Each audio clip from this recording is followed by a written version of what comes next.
নমস্কাৰ বন্ধুসকল মই মোৰ চেনেলৰ নতুন এটা ভিডিঅ'লৈ আপোনালোক সকলোকে স্বাগতম জনাইছো আৰু এয়া দেখিছেনে গৰম বন্ধত চলি থকা আৰ্ট এণ্ড ক্ৰাফটৰ এটা কৰ্মশালাৰ অকনমান দৃশ্য আপোনালোকৰ ওচৰলৈ আগবঢ়াই আনিলো আৰু এই কৰ্মশালাখন হৈছে এয়া দিছপুৰত থকা আনন্দ একাডেমী স্কুলত হোৱা অকনিৰ মেল আৰ্ট স্কুলখনত সম্পূৰ্ণ 15 দিনীয়াকৈ কৰ্মশালাটো অনুষ্ঠিত কৰিছিল আৰু তাত ছাত্ৰ-ছাত্ৰীসকলক খুব ধুনীয়াকৈ কিছুমান পেলনীয়া বস্তুৰে কিদৰে গৃহসজ্জাৰ বস্তু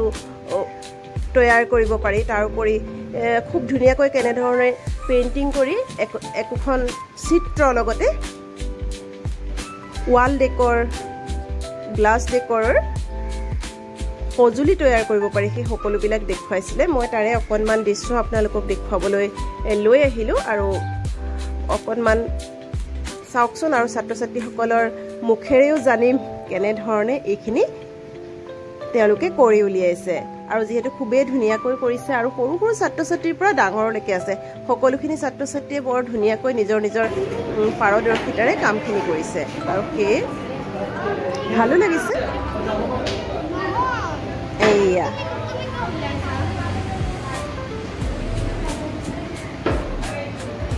কাগজ বনালে তোমালোকে বটল বনাইছা এয়া বটল আৰু প্লেট এয়া বিভিন্ন ধৰণৰ সামগ্ৰী তৈয়াৰ কৰিছে তেওঁলোকে দেখুৱাইছে সৰুবিলাকে বনাইছে এইখিনি হৈছে পেইন্টিং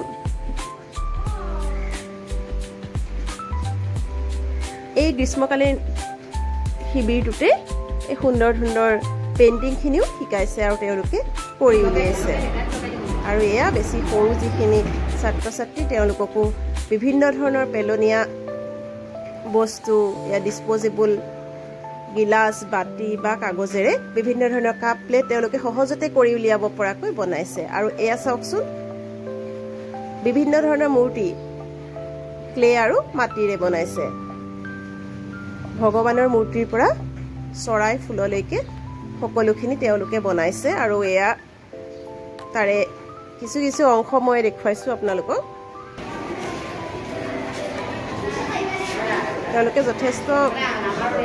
উৎফুল্লিত হৈ পৰিছে মানে আজি হৈছে এই শিবিৰটোৰ শেষৰটো দিন আৰু এনে ধৰণে সজাই মাটি দি কোনটো বনাইছা তুমি দুইটা বনাইছা ধুনীয়া হৈছে দেই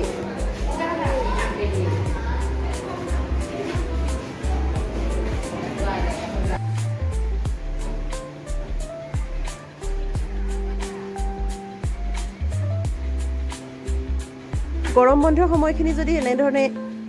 সৎ ব্যৱহাৰ কৰিব পাৰি বা কিবা এটা শিক্ষা ল'ব পাৰে তাতকৈ ভাল লগা কথা একোৱেই নাই গতিকে এটা গঠনমূলক কামত যদি ছাত্ৰ-ছাত্ৰীসকলক নিয়োগ কৰিব পৰা যায় সঁচাই খুব ভাল লগা কথা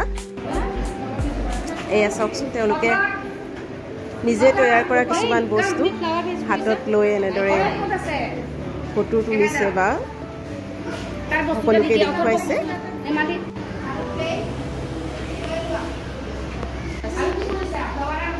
এয়া এই কণমানিজনীয়েও নিজে নিজে বনোৱা কিছুমান বস্তু ইয়াত কৈছে আৰু এতিয়া গাৰ্জেণ্টক দেখুৱাই আছে